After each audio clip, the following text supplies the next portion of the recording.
The city you consider as home is never so attractive as when you return to it after long and difficult times in other parts of the world. My name is Dr. John Watson. I had served and been wounded in the more remote regions of Afghanistan and had been discharged from the army with specific instructions to rest. The sight of London again was already working its soothing tonic. As I rode through the familiar streets, I never suspected that a chance introduction would lead me into the most amazing adventure of my entire life. Hi, Stanford.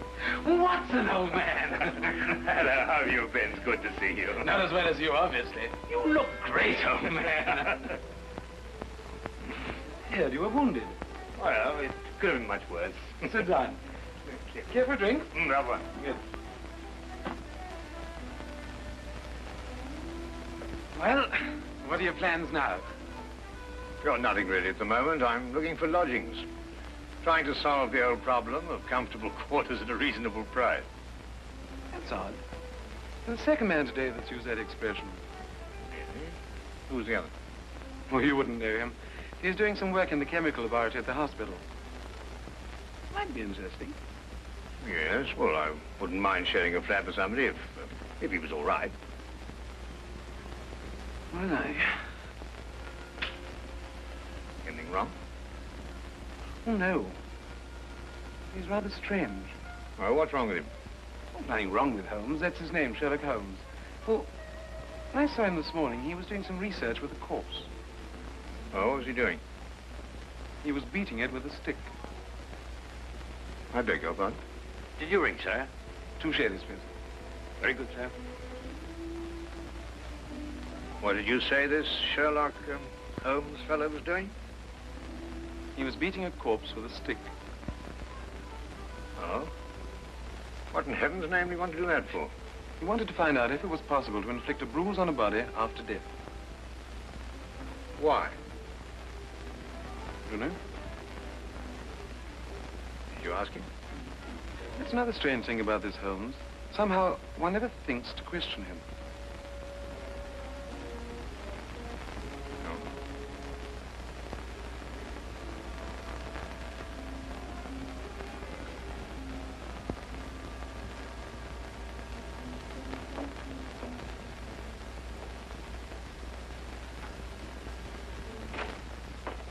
It works. It really works. You realize you've just entered the greatest chapter in the history of forensic medicine. You're Dr. Watson. Yes, I am. What works? A foolproof test for hemoglobin. You realize what this means, of course. No, I don't. You must be Sherlock Holmes. It will create a revolution in criminal investigation. Yes, I'm Holmes. How did you know I was Watson? Because you've just come back from Afghanistan. How do you do? How you do? How did you know I'd just come back from Afghanistan? Well, it's written all over you.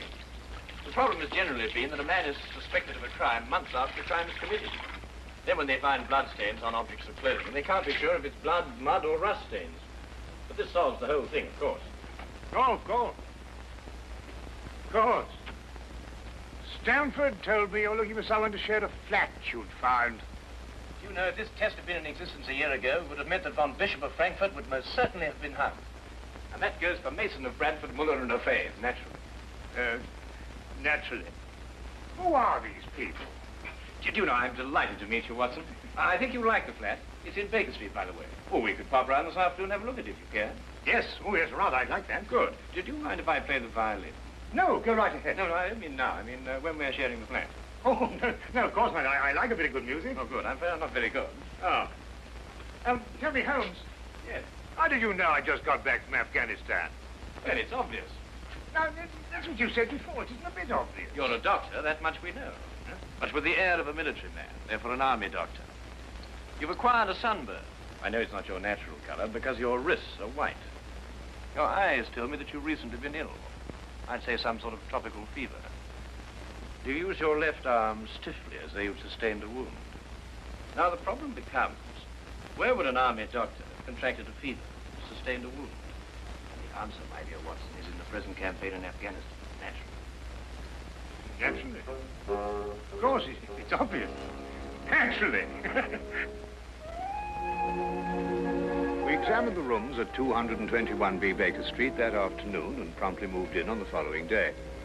I had, at this point, known Sherlock Holmes for only 24 hours. But the man's fantastic powers of perception, coupled with the almost unpredictable personality I'd ever encountered, kept me in a state of constant surprise when I wasn't being shocked. It was unbelievable, the things he knew and the things he didn't know. Now, really, my dear Holmes, you mean to tell me you didn't know that the Earth moved round the sun? Really? But every school child knows that. Well, now I know it, too. And I shall promptly proceed to forget it. But why? Yes. Why? Why should I remember it? Well, because it's a natural phenomenon. Well, is it important? Does it affect us? If you told me the Earth went round the moon, would it make any possible difference to our way of life? Well, to put it that way, no.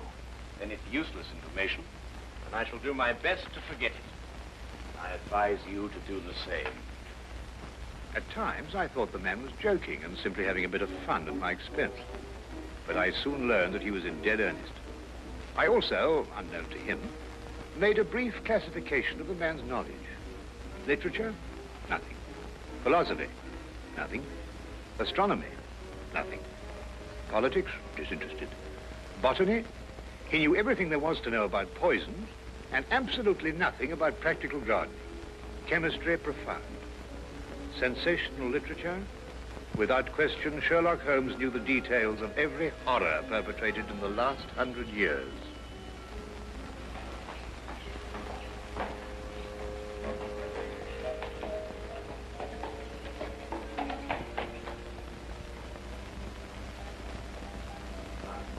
I believe we have a visitor. Really? Who's coming here? I believe so. I would also say he's a retired sergeant of Marines. Oh, you know the man? I've never clapped eyes on him before in my life. Well, in that case, that's one of the wildest statements I ever heard. How can you possibly guess he's a retired sergeant of Marines? You've never seen him. A guess, my dear Watson. A calculated deduction. Yes, he is coming up here. Do you mind if I ask you his profession? Oh, by all means. Now, where did I put my violin case? Hmm? Oh, it's over here. There you are. Ah, my old friend. Come in. Excuse me, gentlemen. I have a message here from Mr. Sherlock Holmes. Thank you.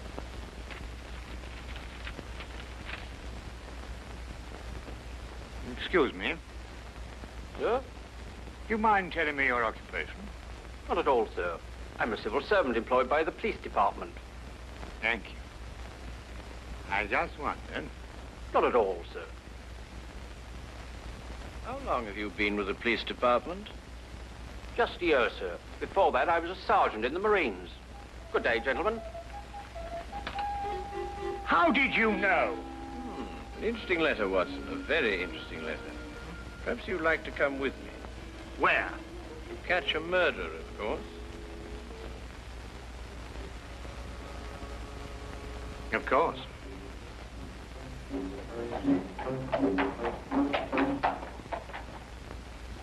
How did you know that that man was an ex-sergeant of Marines? Who? A messenger from the police. Oh, yes, the retired sergeant of Marine. That's what I said. Well, there's nothing mysterious about such observations, my dear Watson, but unfortunately, when explained, they lose their romantic order of mystery. My decision was based on observation and logical deduction. The man had a large anchor tattooed on the back of his hand. This was visible from our window. I admit I didn't notice it at the time, but since you mention it, I think there was an anchor. Oh, there was indeed.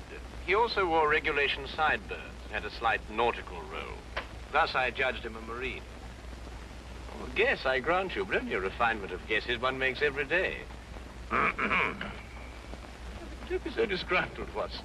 Test your own powers of observation. We are entering the perfect situation. Oh, what are we entering? A house that holds a murdered man.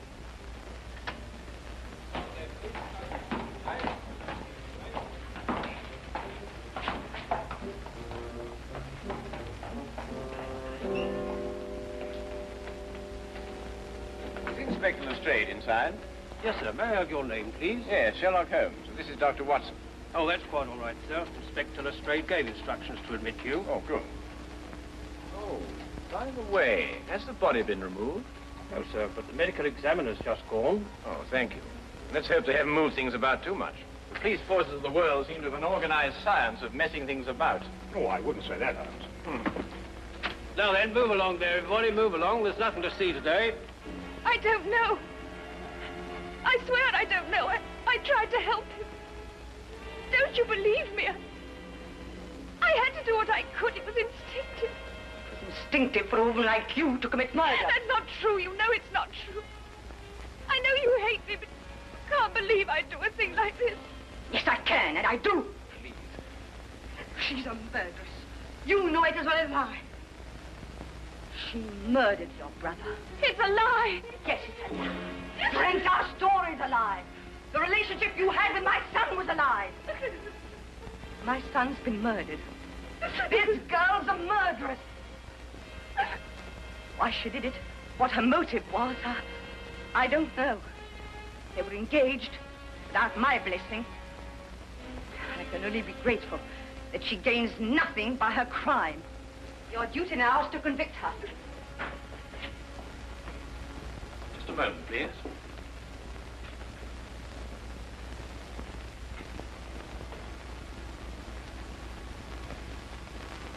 Notice the angle of incision, Watson. Yes. Well, the force of the blow and the general penetration of the upper region of the chest. How long would you estimate before loss of consciousness? Well, it's difficult to say. 30 seconds? Minutes? Oh, between the two. I see. And death? Shortly thereafter. 2 minutes? 3? 3 or 4, I'd say. Thank you, Watson. All right, take him out. Ah, forgive the interruption. I would prefer to have been invited before the body had been moved. I thought you'd be interested, Holmes. Oh, thank you, Lestrade. Well, may I introduce my friend, Dr. Watson, Inspector Lestrade of Scotland Yard? How do you do? How do you know? So you're completely stuck, eh, Lestrade? What do you mean? Well, you thought I'd be interested. Why don't you admit it? You're in a jam. Magnificent cabinet work, don't you think? What you say isn't exactly true, Holmes. I've done you a favor. This is an interesting case. Of course, there are 1 or 2 unexplained details, but I don't believe it'll be long before we're What's clear. your principal problem? There's no motive. I found this girl with a knife in her hand. My brother lying dead on the floor. I found Peter on the floor. I tried to help him By stabbing him? by removing the knife. Anybody would have done the same thing. I love him. Oh, my dear young lady, there's no cause for you to alarm yourself. No one's accusing you of, well, of what happened. This would be a clear-cut case if only she had a reason for murdering him. There happened to be a policeman outside the house during the murder, and he said that no one came in except her. Well, what about the others? Who benefits by her death? Well, no one. The estate was left in such a way that if he died before he married, everything went to charity. My dear Inspector Lestrade, he didn't die before he married. This young lady and the man whose body was carried out of here had been married for at least a week. In the event of his death, I imagine everything passes to her.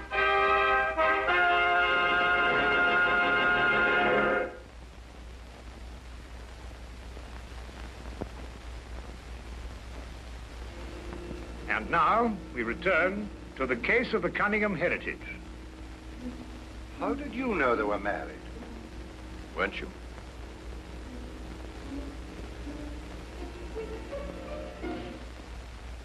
Yes, a week ago. Then you do benefit by my brother's death. You're his heir. I don't know if I am or not. I only know I didn't kill him. I swear I didn't. Where were you married? We went down to Brighton last weekend. Well, why didn't Peter say anything about it? I don't know.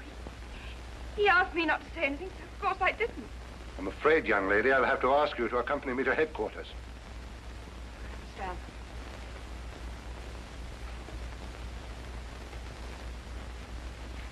Excuse me, Inspector. I think I should tell my mother. Oh, yes, of course. Tell me, Holmes, how did you know they were married? Well, the man's hands had the remains of a sunburn and the fading marks of a narrow ring, but not as yet that indentation of the finger a ring generally leaves. A weekend in the sun at Brighton explains the whole thing perfectly. I didn't notice these things. Yes, I know. The young lady's hands were also sunburned, and to the same degree. Then the case is solved. Yes, it would appear so, wouldn't it? What are you looking for? Now, do you see that? What? Here, use this. Why, that's only the cut in the carpet. Yes, but it's a fresh one. Yes, but what does it mean? That's a good question. We'll stop looking for clues now, Holmes. Oh, you've solved the case then. Completely. Oh, splendid. Seems this girl had a record. 9 months in the woman's prison in Holloway, from the 21st of February, 1892, to the 21st of November, 1892. She was employed as a governess and convicted for stealing £300 from her employer. It's quite true. I knew you'd find out sometime. I made a mistake 5 years ago, but I paid for it. But Peter knew all about it before we were married. I never tried to hide it from him. You didn't know what else you had in mind. I had nothing else in mind except that I loved him. I'm afraid I must ask you to go with the office on this. Rather, madam.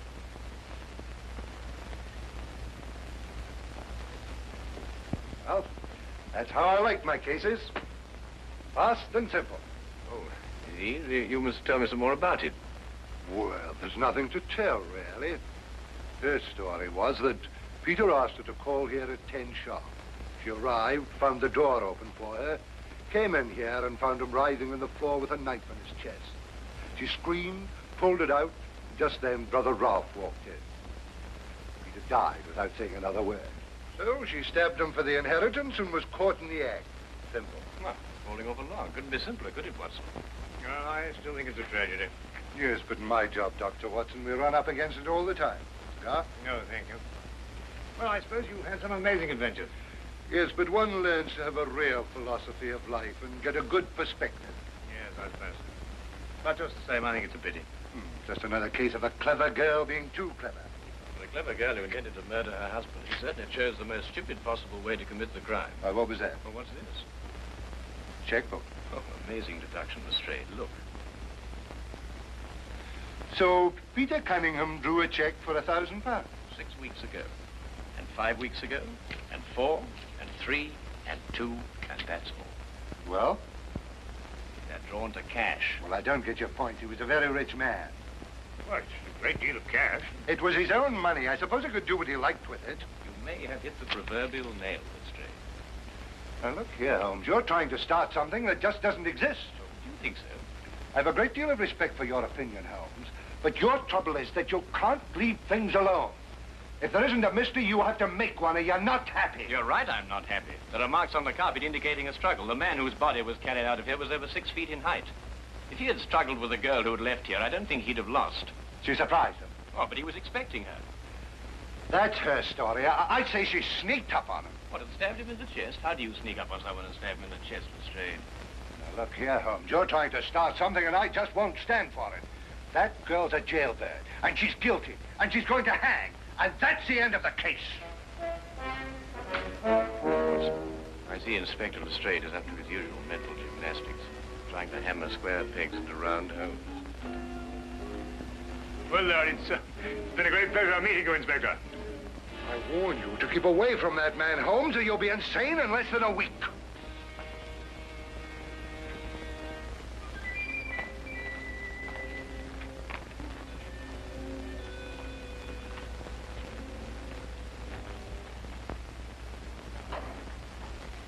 What time is it? Oh, 10:30. Perhaps you'd like to take a little stroll with me. Why? I'd like to investigate this afternoon's affair a bit further. Oh, yes. I'd like that. I thought you'd forgotten about it. Not at all. I've been thinking about it all evening. Shall we go? Then we must exchange our thoughts en route. Where are we going? To the Cunningham house. I didn't know you'd made an appointment there. I didn't. Oh, well, who do you expect to see? No one, I hope. Well,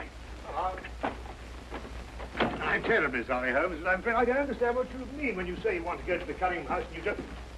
You can't do that. What? Well, you can't break into the house. Why not? It's against the law, that's why not. Why, if we're caught... That's it. What is? If we're caught. But that makes no difference. It makes no difference at all. The thing is, if we're caught, it's against the law.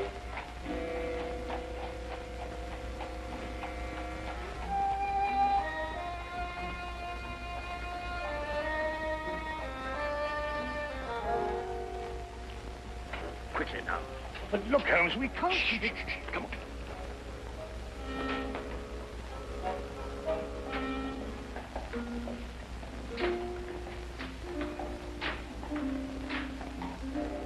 Good evening, Inspector. Good evening, Sergeant. Everything all right? Yes, sir. I just thought Sherlock Holmes might have dropped by. Where'd you get the key? The key's a burglar's too. A burglar's too? Street clear? Yeah.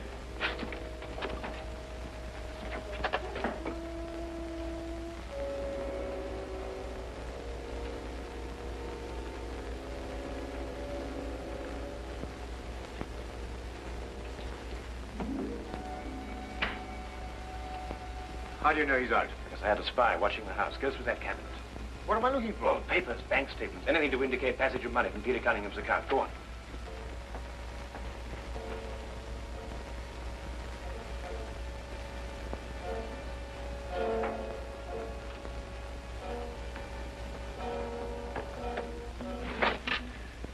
It's absolutely ridiculous. Looking for something and you don't know what in order to catch somebody and you don't know who. Quite ridiculous. Nothing over my side. Keep looking. Who do you think's got it? Whatever it is we're looking for. Why did Peter Cunningham try to hide the fact of his marriage? A week or a month would the main indifference as far as his mother was concerned. She would never have consented to his new bride anyway.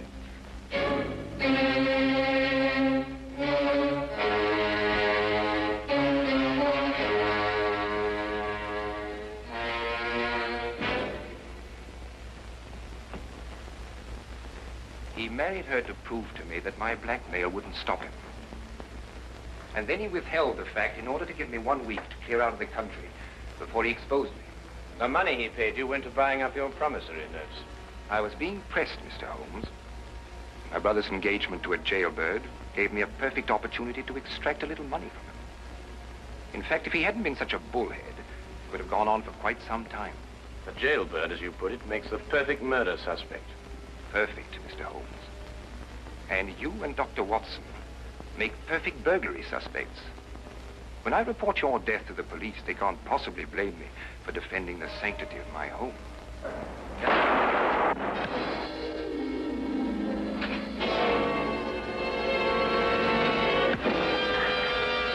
Well done, Watson. Oh, I could have done a bit better, only it was my bad shoulder. Quite all right, Watson. Think no more about it. So that's our murderer. Yes, the only possible one, of course. Only a man could have struck that blow. Peter died, as you say, within 3 or 4 minutes. And there was a bobby outside the whole time. Yes. Crystal clear. No, it's completely obvious. Well, what do we do now? What's going on here? Who fired that shot? We will sit with the good inspector, and with the aid of our evidence, a bit of logic, and a few simple diagrams, we will endeavor to convince him that night follows day and that 1 and 1 inevitably makes 2. How did you two get in here anyway? Now, Inspector, calm yourself, calm yourself. Come, sit down. Now, there's a good fellow. Sit right here. Now, you see, we have a great deal to talk about.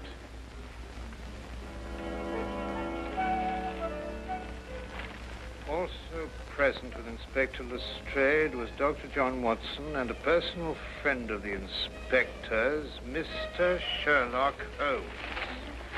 This is ridiculous. It's fantastic. This isn't the way it happened at all. This will revolutionize investigation, Watson. This whole account is a lie. Fingerprints, Watson. That's the coming thing. Oh, nonsense. What are you going to do about this? A bit more research. Here, give me your fingers on this sheet of paper. Oh, were you going to sit there with these disgusting little smudges and let them get away with this? Beg your pardon? Well, I won't. They're going to hear from me. Brilliant Inspector Lestrade, indeed. Why, it took you 3 hours to convince that bonehead. I don't know. Never in mind his life by her. This young lady was innocent.